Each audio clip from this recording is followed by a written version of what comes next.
안녕하세요.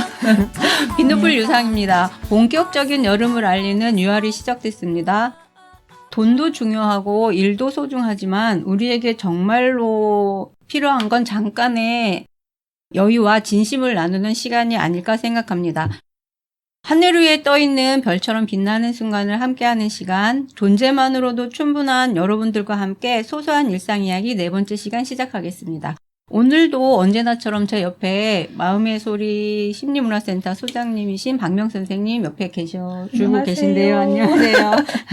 선생님, 오늘은 소소한 일상이 네 번째 시간인데 선생님이 그 양육과 기질에 맞춰서 성격이 형성되지고 애착에 관해서 얘기를 풀어주신다고 하셨는데 내용이 길어지니 저희가 1부, 2부로 나눠서 진행해야 될 것 같은데. 제가 욕심을 조금 부려게 되더라고요, 이상하게. 그렇게 1, 2부로 나눠서 저희가 영상을 제작하려고 하니까 그거 이해해 주시고요. 네. 그러면 선생님 소소한 일상 이야기를 저희가 4월에 시작했잖아요. 이 소소한 일상이라는 시작하고 나서 선생님 일상에 뭐 변화나 뭐 달라진 점 있으실까요?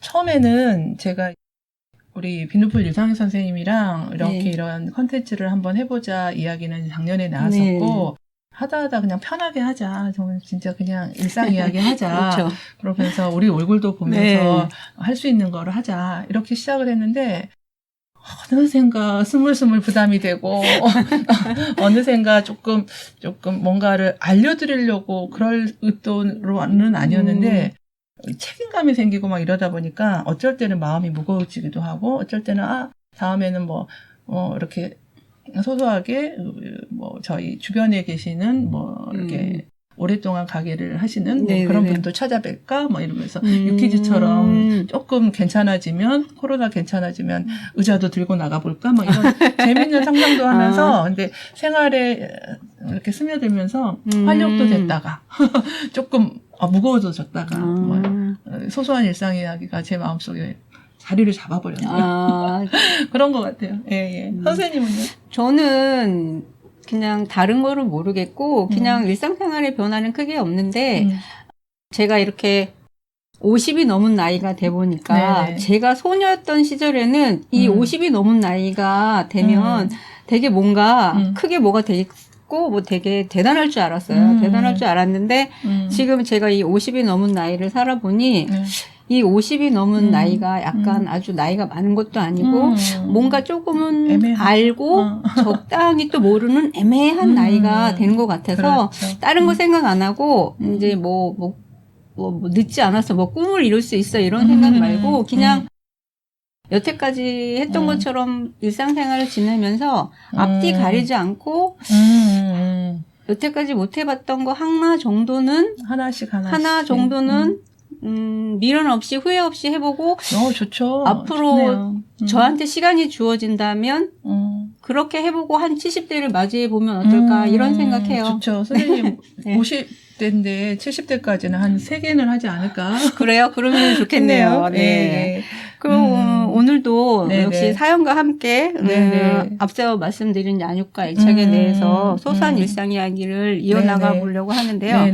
선생님 오늘 이야기 주제를 애착으로 정하셨는데 특별한 이유라도 있으신지?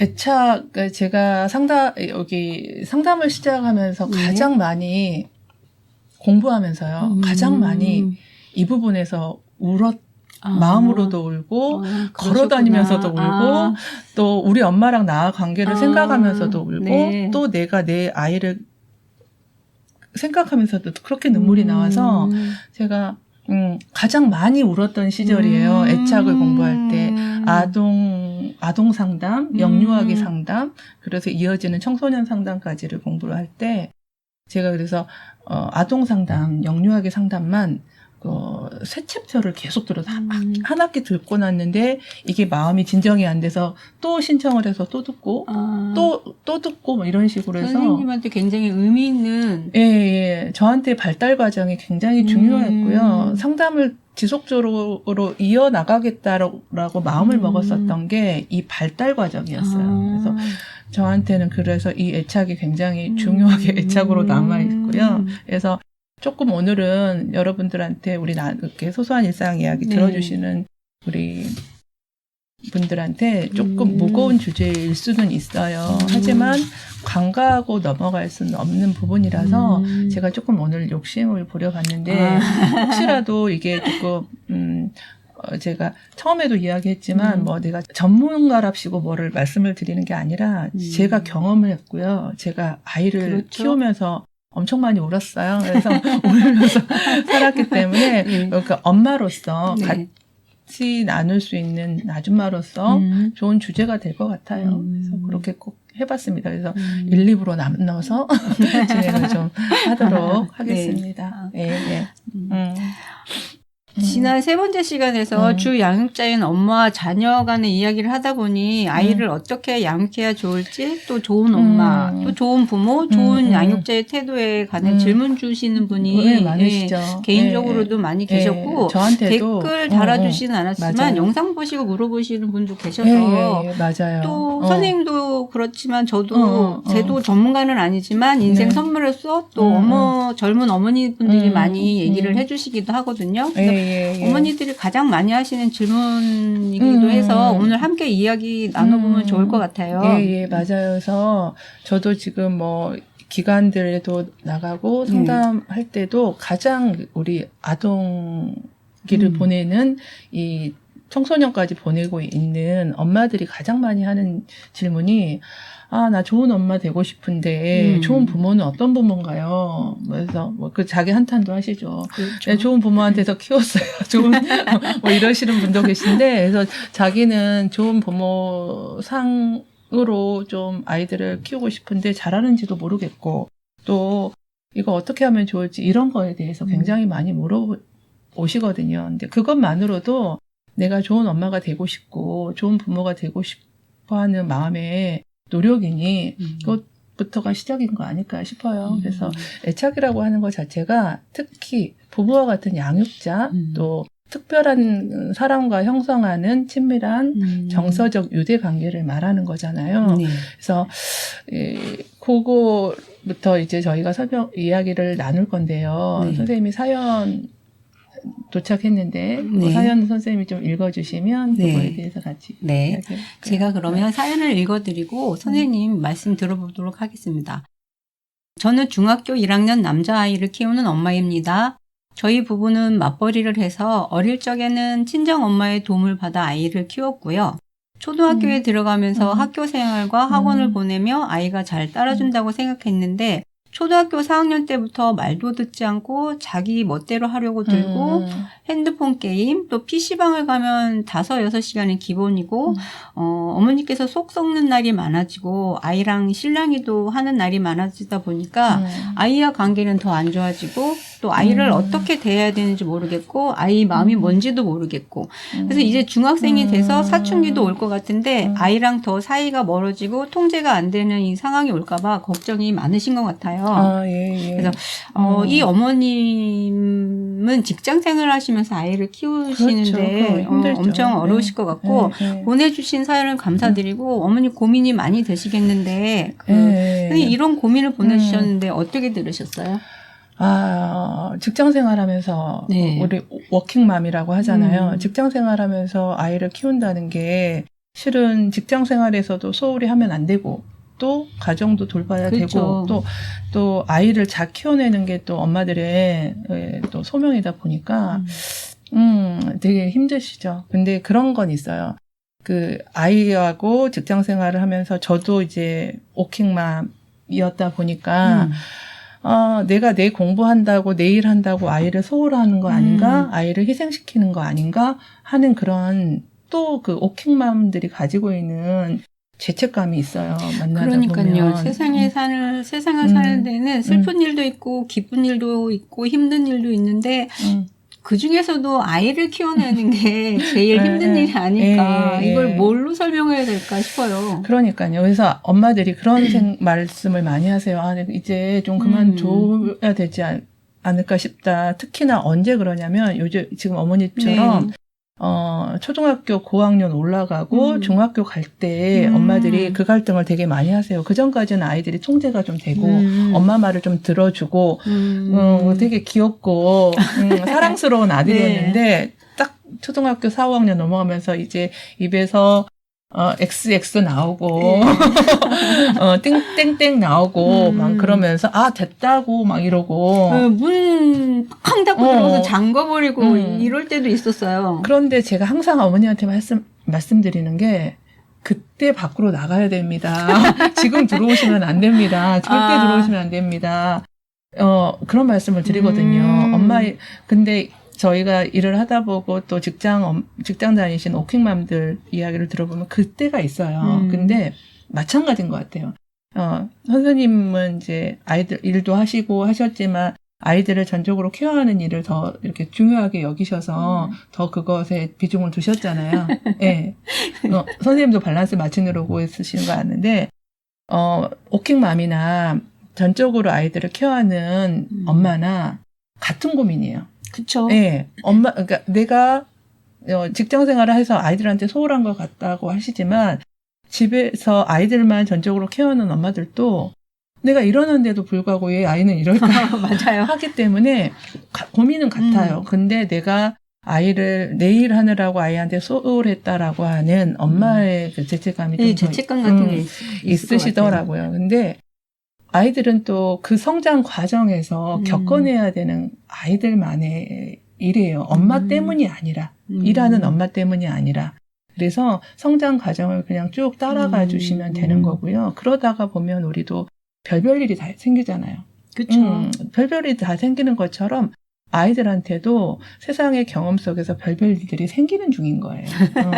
그러고 또 하나는 이제 엄마들이 이렇게 열심히 일하고 하는 뭐 집에서도 마찬가지로 그런 모습들 열심히 하는 모습들을 보고 바로는 아니었더라도 그 모습이 아이들 마음속에 남아서 자기도 자기 역할을 하는 사람이 돼요. 아이 때문에 엄마가 일을 그만두고 무엇을 안 하고 아이한테만 전적으로 이렇게 보고 있으면 아이들은 좀 더 이렇게 긴장하게 되고 또 아이들이 좀 이렇게 뭐라고 해야 되죠? 그렇게 불평불만이 많아져요. 왜냐하면 집중하는 게 싫을 나이인데 그쵸. 내가 너를 잘 키워야겠어. 내가 이때까지 못 키운 거 하겠어. 아이들은 감시망에서 벗어나고 싶어 하겠죠. 그 나이잖아요. 그래서 그런 것들을 우선은 조금 어머니가 생각을 하시면 되시고 힘드시고 고생 많으시고 근데 잘하고 계세요. 근데 제가 여기서 조금 한편으로는 말씀드리고 싶은 게 그렇잖아요. 엄마인 나도 지금 사연 주신 엄마인 나도 내가 한 행동이나 내가 한 말에 다 이해가 가면서 하지는 않거든요. 그쵸. 저도 마찬가지로 제가 말을 해놓고서도 내가 이게 맞나? 앞뒤가 맞는 말인가? 그러니까 앞뒤가 안 맞는 말을 아이들한테 할 때가 있잖아요. 속은 그게 아닌데 아이한테 이렇게 윽박지르고 있고. 그렇죠. 그런 것처럼 감정 때문에 그렇잖아요. 근데 아이들도 마찬가지예요. 자기가 한 말, 행동, 그 자기 마음을 이해하는 거는 참 그 마음을 이해해 주는 것도 힘들고 자기도 걔의 마음 본인도 모르잖아요. 그래서 요즘은 대부분 양육자인 엄마도 선생님 안 그러셨어요? 저가 상담을 했던 공부를 했던 이유가 그거거든요. 주변에 키워놓은 엄마들한테 물어보고 또 엄마 어땠어 하고 내 엄마한테 물어보고 저는 이렇게 형제도 별로 없고 그러니까 나이 차이 나는 오빠 한 명 있지만 이렇게 오빠한테 물어보는 거는 거의 있을 수 없는 일이고요. 그래서 저는 또 지방에서 서울로 올라와서 아는 사람도 별로 없는 채 진짜 섬처럼 아이를 좀 키웠었어요. 그래서 뭐 대인 관계도 잘 하는 사람도 못 되다 보니까 그래서 내 경험과 주변에 조금씩 물어보는 그런 걸로 이렇게 아이를 판단하고 양육을 하고 또 훈육하고 통제를 했었는데요. 근데 그게 아이들의 상황이나 아이들의 기질이나 아이들의 성격이 다 다르고 그때마다 대처해 주는 게 다르잖아요. 그러니까 아이들이 보내는 신호와 아이들이 보내는 사인이 다를 텐데 우리 엄마가 해주는 말로 아니면은 주변에 경험했던 선배가 해준 말로 아이를 판단하고 훈육할 수는 없는 것 같아요. 그게 그렇죠. 정말로 큰 저는 생각해 보면 오류인 것 같아요. 그래서 그것들은 조금 혹시라도 주변의 이야기 들으면서 이야기를 케어하지는 않았는지 한번 보시면 좋을 것 같아요. 그렇다면 선생님 모든 부모님들 또 특히 주요양육장애는 엄마나 어르신들에서 좋은 부모는 그럼 과연 뭐인지. 아, 좋은 부모요. 좋은 부모라는 어떤 부모일까요? 그래서 요즘에는 다행히도 네. 이렇게 저희도 지금 유튜브로도 이렇게 방송을 요즘 라디오를 방송을 네. 하지만 여러 가지 방송 매체나 네. 교육, 아동 콘텐츠, 육아 콘텐츠들이 많아져서 네. 지금 육아하시는 엄마들은 네, 그렇긴 해요. 진짜 되게 요즘에는 정보의 홍수 속에 살아요. 그러니까 그 많은 좋은 정보들 속에서 아이들을 키우고 있고요. 또 관심이 엄마들이 되게 많으시기 때문에 아이들한테 양육하고 케어하는 방법들을 공부를 많이 하시더라고요. 네. 좀 전에 저희 선생님이랑 저랑 이렇게 여기 이웃집 라디오 스튜디오 오면서 이야기할 때 그래서 나는 그게 문제였던 것 같아. 이런 말을 했어요. 그러니까는 잘 검증이 되지 않는 채로 저는 주변 사람들한테 물어보면서 아이를 케어해서 조금 그런 부분에서 좀 그쵸. 아쉬워라고 내 주관, 내 생각으로 해야 되는데 주변 사람의 의견과 주변 사람의 경험을 내가 경험하지 않은 거하고 대입시켜서 했던 거. 근데 네. 선생님은 선생님 큰딸 이야기를 하면서 큰딸 임신했을 때 육아에 관련 서적을 막 서너 권, 세 권을 독파를 했어요. 독파를 해서 그렇게 하셨다 하더라고요. 그래서 역시 선생님이 아이들을 잘 키웠나 보다. 내가 그때 그거가 부족했다. 나는 그냥 좋은 음악 듣고 되게 조성모 사진 붙여놨었어요. 저는 만화책 엄청 많이 봤어요. 아, 그러셨구나. 그래서 네. 그래도 이렇게 육아책을 보고 했던 것이 지금의 엄마들이 네. 이렇게 뭐 유튜브를 그때는 본다든지 책밖에 없었어요. 그랬죠. 근데 제가 책을 안 읽었더라고요. 꽃냄새 맡으러. 그래서 그런 게 차이가 있지 않는가 그러고요. 이런 것 같아요. 제가 이렇게 양육 태도라든가 아이의 기질이라든가 아이의 성격은 어떻게 형성되었을까 막 이런 것들에 대해서 고민을 하지 않았겠습니까? 저도 제가 잘 모르겠으니. 네. 그래서 근데 이거는 되게 중요한 것 같아요. 내 아이가 어떤 아이인가. 그렇죠. 아이의 기질이 어떤 기질을 가지고 있는 맞아요. 거는 굉장히 중요하더라고요. 보니까 나중에. 그리고 또 하나는 양육자인 엄마, 내가 어떤 기질을 가지고 있는 사람이었나, 그리고 또 어떤 성품을 가졌는가 하는 것까지를 매칭해서 생각해 보는 게 굉장히 중요하더라고요. 거기서부터 시작인데요. 네네네. 성격이 사람의 성격이 어떻게 형성이 되는 것 같아요, 선생님? 그 타고난 기질과 자라온 환경이랑 사회생활 이렇게 다 복합적으로 해서 만들어지겠죠? 엄청 똑똑하시네요. 맞아요. 그래서 그러니까는 그러니까 타고난 거고요. 오늘 너무 비행기 타는 것 같아요. 맞아요. 타고나는 것과 양육되어지는 것이 합쳐져서 그것이 더해져서 성격이라고 하는 게 사람의 성격이라는 게 형성된다고 보시면 되시는데요. 양육되어지는 것은 이제 환경이라고 보시면 되고요. 그렇죠. 타고난 거는 기질이라고 보시면 돼요. 여기서 제가 항상 고민했었던 부분이에요. 고민했었던 부분이니까 여러분께 말씀을 드릴 수 있는 게 유전? 유전이 기질인가라고 항상 물어보시고. 근데 그건 피해갈 수 없는 것 같아요. 근데 저는. 그거는 꼭 이렇게 제가 이렇게 생각을 해보고 책을 읽어보고 뭐 논문 같은 거 찾아보고 정확하게 명확하게 딱 구분할 수는 없는데 우리가 그런 말 하잖아요.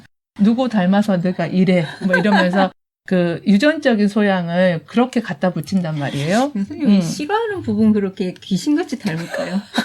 말씀드릴게요. 그래서 단순히 유전적인 문제만으로 아이를 그렇게 타고난 기질과 접목시킬 수는 없고요.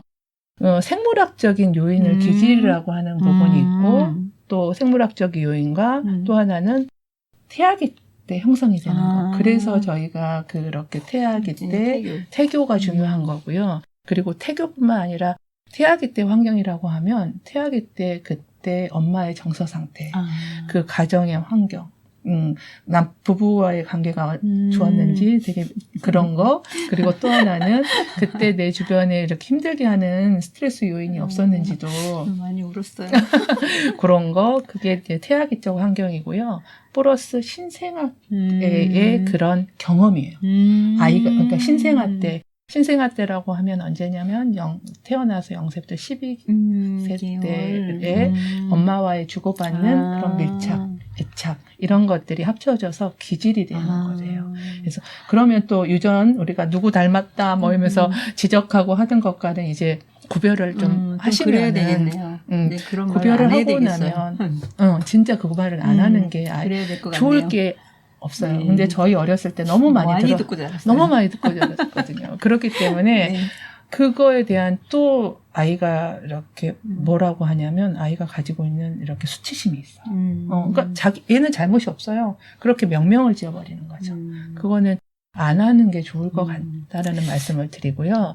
그렇기 때문에 아이의 성격이 형성되는 데 있어서 어떤 아이는 굉장히 노멀하게 무난한 아이가 있는가 반면에 좀 더 독특하고 좀 유별나다 하는 아이들도 있어요. 그러면서 뭐 누구를 타겠네 이런 소리 저 많이 들었거든요. 그래서 그것보다는 이게 다 아이의 기질과 그리고 이렇게 그 생태 환경, 양육되어지는 환경이 성격을 만든다고 치면 이게 어떨 때는 엄마들이 이런 지난 시간에도 말씀드렸지만 이게 내 탓인가? 내가 뭘 잘못해서 양육을 잘못해서 그런가 하시는데 그럴 필요는 없으실 거예요.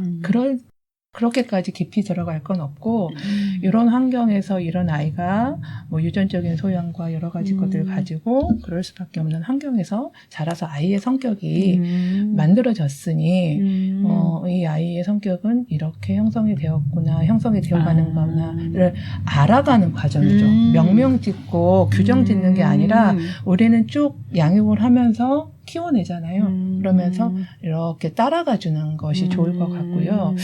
제가 지금 어머니의 이야기를 들어보면서 좀 보니까 살펴보면 이런 게 좀 있는 것 같아요. 그래서 지금 이 엄마를 조금 보면 아이를 바라보는 게 있는데 살펴보면 좋을 게 나는 어떤 아이인지 엄마인 나는 어렸을 때 어떤 아이였는지 혹시나 어머니의 어린 시절이 스스로 자기 할 일을 잘 해내는 아이였는지 또 엄마 부모님 손 안 가게 알아서 척척 해내는 손 안 가게 하는 아이였는지 살펴보시면 조금 도움이 되실 것 같아요. 왜냐하면 그럴 때 아이가 그 전까지는 잘해왔다라고 하거든요. 근데 어느 날 갑자기 초등학교 고학년이 되면서 이 아이가 말도 안 듣고 자기 멋대로 굴고 뭐 당연히 스스로 그 전까지는 잘해준 것에 감사해야죠. 10살, 10년 동안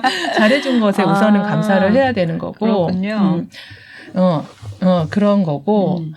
좀 그런 부분에 있어서 좀 체크가 필요하고요. 또 그래서 내가 과도하게 아이에게 의젓할 것을 강요하지는 않았는지, 또 자기 아이를 똑부러지게 하기를 요구하는지는 않았는지를 조금 체크해 보시는 것이 엄마에게 있어서 아이를 바라보는 태도에 있어서 좀 좋을 것 같고, 또 아이가 하는 행동이 대부분 양해 안 차죠.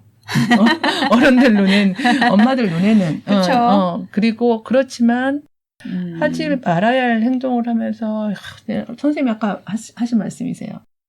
이 아이가 내 자식인가 싶고 또 누구를 닮아서 이러는지 하면서 또 이제 탁상 공론을 해요.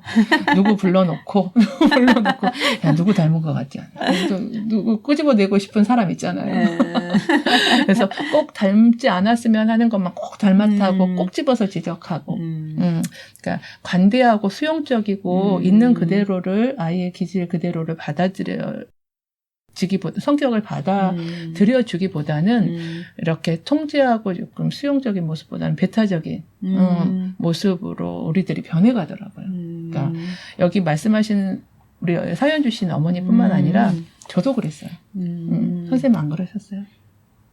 아니 선생님은 좀 안 그러셨더라고요. 보니까 되게 이렇게 받아들이고 수용하는 폭이 조금 넓으시더라고요. 아니 오늘 비행기 너무 많이 타요. 어지러울 것 같아요. 네, 좀 어지러우세요. 그래서 혼내고 지적하고 뭐기보다 칭찬을 많이 하기보다는 좀 창피 주고 여러 사람 있는 데서 막 이렇게 공개적으로 우리 공개 비판 하잖아요. 그럴 때 있잖아요. 정말 상처받을 것 같아요. 네, 근데 저는 그것도 많이 했어요. 정말. 그래가지고 이렇게 아이는 그러니까 엄마들은 그렇잖아요. 그러니까 바뀔 수 없는 게 엄마들은 아이를 사랑한단 말이에요. 그렇죠. 전심으로 사랑을 해요. 불변의 진리죠. 불변의 전심으로 사랑하는데 사랑한다고 말은 해놓고서는 아침에 사랑한다, 잘 갔다 와, 사랑하는 거 알지? 뭐 이렇게 한단 말이에요. 자기 전에도 잘 자, 사랑해. 제가 그랬어요. 근데 아이가 그러면서 엄마가 창피주고 혼내고 지적하는 엄마를 보면 아이가 어떨까요? 이중적인 메시지를 자꾸 보낸다는 거예요. 엄마들이 이중 메시지를 자꾸 보내요. 어렵네요. 그러면 엄마가 사랑하는 거를 믿기도 하지만 한편으로는 아이는 굉장히 혼란스러움을 느껴요. 그래서 아이가 사람에 대한 신뢰, 가장 가까운 관계에서의 신뢰가 무너지기 시작하면 말을 안 들어요. 엄마도 안 했잖아. 엄마도 그렇게 엄마가 신뢰를 안 보였기 때문에 아이도 신뢰를 안 보이면서 자기 할 말을 하고 이렇게 통제가 안 되는 행동들을 하는 거예요. 조금 이해가 되시죠? 네, 저도 그것들을 이해하는 과정들이 계속되었었어요. 네, 어쨌든 좋은 부모가 된다는 건 참 어려운 일이네요. 그러니까요. 네. 좋은 부모가 된다는 거는 정말 어려운 것 같아요. 그러니까 좋은 부모가 되어 가려고 하는 그냥 여정? 험난한 여정이지 않을까. 옛날 어르신들이 돈 벌을래 애 키울래 이러면은 돈 벌러 간다는 말이 지금 10분 이해가 됩니다. 예. 그러니까요. 될 수 있으면 안 부딪힐 수 있으면 안 부딪히는 것도 안 부딪히는 것도 아이에게는 조금 그럴 수 있겠네요. 좋아요. 네. 그래서 좋은 부모란 어떤 부모냐 선생님이 물어보셨죠. 네. 그러면 좋은 부모는 어떤 부모일까요?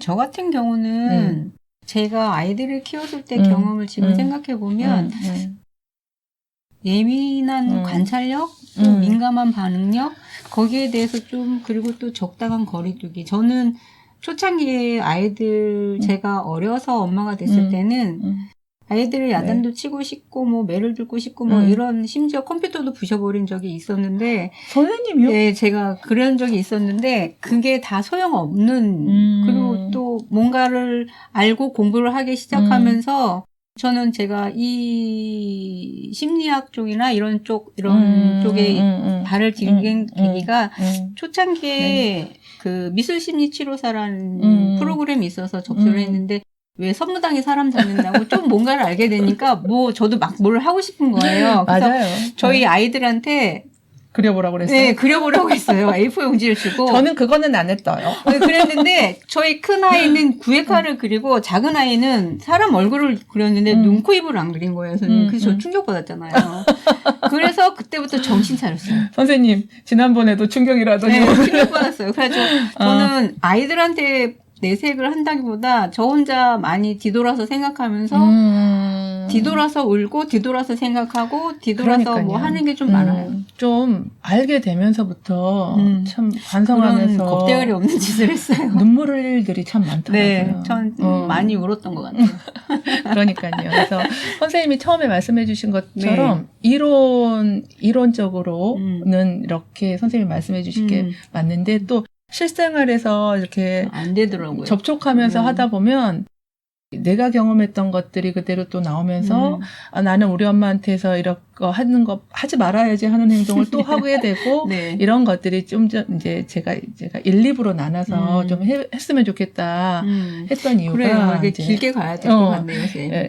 애착이라고 하는 양육 태도에 관련된 문제를 조금 이야기 드릴 수밖에 없기 때문에 그런데 선생님이 지금 오늘의 주제를 다 말씀하셨어요. 좋은 부모란 이런 부모래요. 충분히 좋은 돌봄과 보듬어주는 환경을 제공하는 부모다라고 말을 해요. 네, 그래서 인상적인 부모님이신데요. good enough, holding environment, 이런 이야기들을 하는데 갑자기 어려워져요.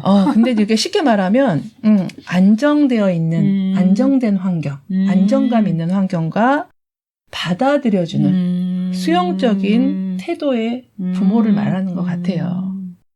그래서 이런 게 기본적으로 갖춰주고 아이를 나와 독립된 개체로 인정하고 아이의 생각과 느낌과 의견을 존중하는 부모. 쉽지는 않겠습니다. 그러니까요. 네. 그리고 또 하나. 네. 아이가 성장을 나가는 과정에서 나에게 보내는 신호. 아까 선생님 말씀하셨죠. 네. 나에게 보내는 신호를 잘 알아차리고 그 성장의 과정 속에서 알아차리면 아이가 그렇게 수용을 받는 느낌을 그쵸? 들잖아요. 네. 그 속에서 아이의 내면이 성장이 되면서 건강해지고 내면에 힘이 생길 수 있도록 돕는 게 건강하고 좋은 부모다라고 해요. 저도 그렇게 됐어야 되는데 안 돼서. 제가 이 지금 콘텐츠 방송을 준비하면서 요거를 다시 한번 이렇게 하나씩 적어봤어요. 적어보면서 야, 말이 쉽지. 맞아요. 참 말이 쉽다. 네. 참 직접적으로 기질도 나랑 안 맞고 환경도 안 맞고 또 내가 처해진 환경 속에서 이 아이를 키워낸다는 게 이런 안전한 양육을 할 수 있다는 게 얼마나 될까. 또 만약에 그런 환경에 주어지는 부모, 엄마 자리라면 참 좋겠다. 하지만 우리는 또 그것들을 엄마라는 이름으로 그쵸? 또 부모라는 이름으로 능히 감당해야 되지 않을까 하는 생각이 들더라고요. 네. 선생님 말씀해 주신 대로 그대로예요. 아이들의 성장하는 과정 속에서 일어나는 변화들을 잘 관찰해서 아이의 생각과 감정을 존중하고 이해하면서 따라가지고 혹시 내가 놓친 게 없나. 간과했을 수도 있잖아요. 그쵸. 그리고 분명 놓쳐요. 맞아요. 많이 놓쳐요. 네. 왜냐하면 내가 2부에서 말씀드릴 애착관계에서의 성격 유형들, 애착관계 유형을 보면 놓칠 수밖에 없는 환경들이 있어요. 그러니까요. 민감하지 않을 수밖에 없는 환경이 있기 때문에 간과는 분명히 하죠. 다음에 이제 사연 주신 우리 어머니에 대해서 마무리를 좀 해드리면 워킹맘으로서 직장생활 하다 보면 아이의 성장 과정을 당연히 놓치죠. 근데 그것만은 아니에요. 그래서 그렇지만 지금부터라도 이렇게 좀 한번 생각을 해보시고 좋은 부모의 조건 3가지들을 조금 곱씹어 보시면서 다시 한번 아이와 어린 시절에 내가 아이를 키우겠다. 이 아이를 내 뱃속에 잉태하면서 가졌던 마음 다시 한번 떠올려 보시면서 아이하고 충분히 소통하고 다시 하나하나 아이의 기질을 몰랐다면 아이의 성격을 잘 몰랐다면 그리고 또 내 성격이 어떤지 한번 체크해 보시면서 알아가시면서 아이를 다시 한번 이해하는 과정을 겪어보시기를 권해드려 보고요. 네. 또 그러면서 새롭게 아이와 이렇게 좋은 관계, 선생님도 그러셨다고 하셨잖아요. 네. 눈물 많이 흘리시면서 눈, 코, 입을 안 그리는 아이를 보면서 정말 그랬어요. 나를 조금 돌아보고 뭔가를 놓친 게 있으면 체크를 좀 해보고 직장생활 하실랴, 아이 돌보실랴 힘드시겠지만 하나님이 다 하지 못해서 엄마를 주셨다고 하시잖아요. 그래서 아이의 좋은 유대관계를 만들어 보시면 좋겠다라고 말씀드리고 싶고요. 부모이기 때문에 양육의 궁극적인 목표가 뭔지 아시죠? 네. 선생님은 아시죠? 선생님이 말씀을 좀 해주시면. 뭐 자녀를 건강하게 부모 우리들의 울타리에서 건강하게 독립시키는 거 그리고 또 자녀들 스스로 하는 힘을 가르치도록 최선을 다해서 도와주는 사람들이지 않을까 싶고요. 맞아요. 어머님 도움이 많이 선생님 말씀에 도움이 많이 되셨는지 모르겠지만 저 개인적인 생각으로는 이제 아이도 중학교에 들어가서 사춘기가 된다고 하니까 엄마의 넘쳐나는 이 사랑을 잠시 내려놓고 또 어머님의 불안한 마음도 잠시 내려놓고 이제 좀 적당하게 거리를 두시면서 바라보시는 것이 어떤가 저는 이제 그렇게 개인적인 생각을 말씀을 드리고 되게 싶고요. 좋은 말씀이세요. 그래서 선생님 말씀을 들으니까 아무래도 오늘은 저의 차분히 저 자신의 어린 시절과 뭐 또 제 자신의 마음에 대해서 좀 오늘은 좀 사색을 해야 될 것 같네요. 네네. 선생님 지금까지 말씀해 주셔서 잘 들었고요. 도움이들 많이 되셨으면 좋겠고, 음. 저 엄마이고 아줌마이진 저희들도 이런 시절이 있었죠. 그렇죠. 응답하라 1998의 OST입니다. 효고가 부르는 소녀 들으시면서 저희 잠깐 생각에 빠져보도록 할까요? 네, 1부 여기서 마무리하고요. 마치겠습니다. 다시 찾아뵐게요. 네.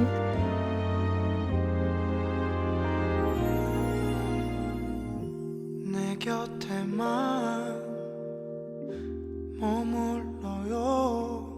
떠나면 안 돼요.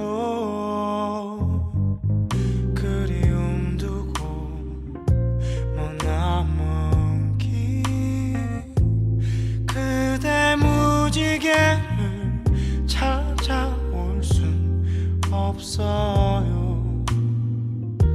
노을진 창가에 앉아 멀리 떠가는 구름을 보며 찾고 싶은 옛 생각들 하늘에 그려요.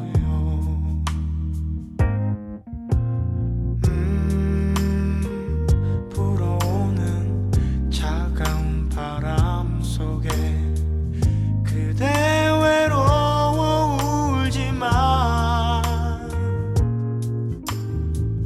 나 항상 그대 곁에 머물겠어요.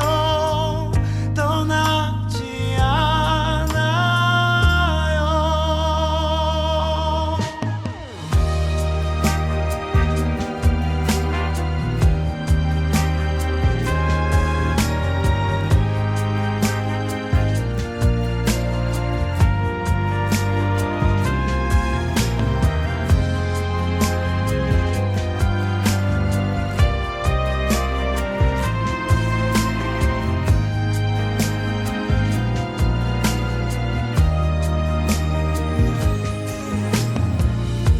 노을진 창가에 앉아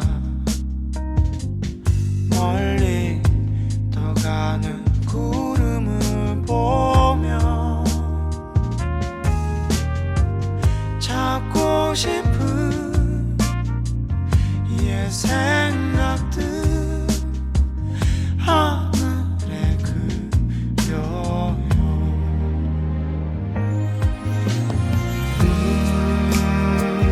불어오는 차가운 바람 속에